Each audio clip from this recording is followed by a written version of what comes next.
Hey there folks, Santee at the Arizona Ghost Riders here. The Colt open top revolver. Let's check it out.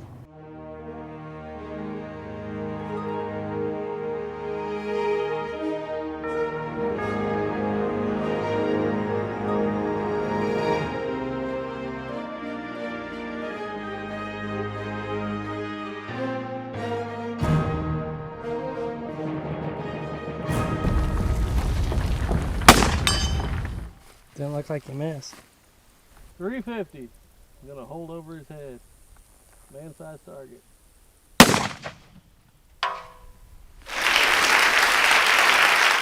In the 1840s, metallic cartridges were starting to become very interesting.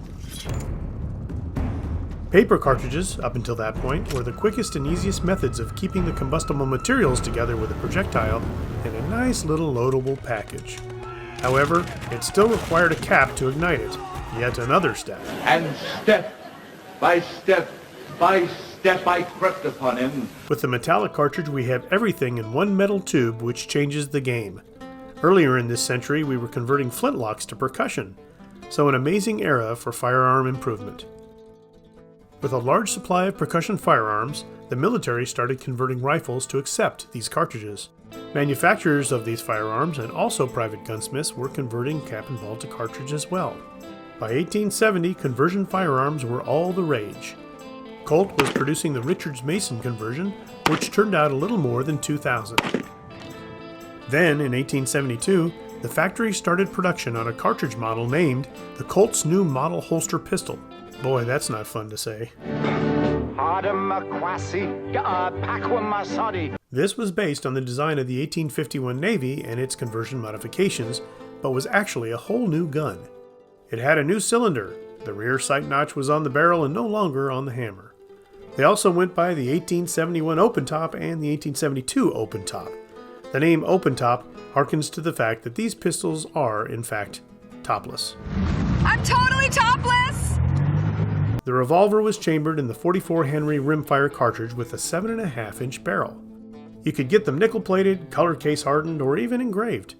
Interestingly, the Army wasn't too keen on the open-top design to begin with, so they didn't adopt it. They were also waiting on the new model that would shoot .45 caliber.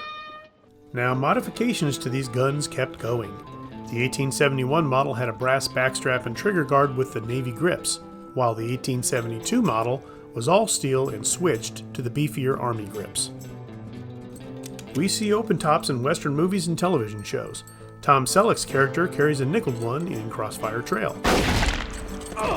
Viggo Mortensen uses one in Appaloosa. They ceased production when the iconic single-action Army came out in 1873, having produced 7,000 open tops, which saw use in the East and the West. I have one in my small collection and absolutely love it. The look and the action make it one of my favorite revolvers. Also, it shoots well.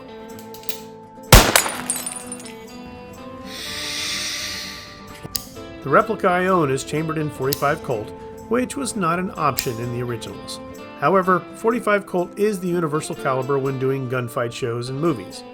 It's also a 5.5-inch barrel, which was not factory at the time either. That wouldn't do for us Texans, though. We like ours regulation size. Yeah.